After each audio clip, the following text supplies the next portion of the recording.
لوگوں تمہارے پاس تمہارے پروردگار کی طرف سے نصیحت اور دلوں کی بیماریوں کی شفا اور مومنوں کے لیے ہدایت اور رحمت آ پہنچی ہے۔ کہہ دو کہ یہ کتاب اللہ کے فضل اور اس کی مہربانی سے نازل ہوئی ہے، تو چاہیے کہ لوگ اس سے خوش ہوں،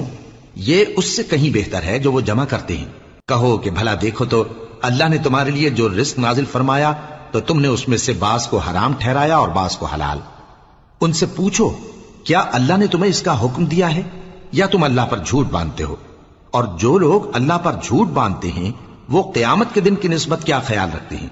بے شک اللہ لوگوں پر مہربان ہے، لیکن اکثر لوگ شکر نہیں کرتے۔ اور تم جس حال میں ہوتے ہو، یا قرآن میں سے کچھ پڑھتے ہو یا تم لوگ کوئی اور کام کرتے ہو، جب اس میں مصروف ہوتے ہو تو ہم تمہارے پاس ہوتے ہیں، اور تمہارے پروردگار سے کوئی ذرہ بھر بھی چیز پوشیدہ نہیں رہتی، نہ زمین میں اور نہ آسمان میں، اور نہ کوئی چیز ہے اس سے چھوٹی اور نہ بڑی مگر کتاب روشن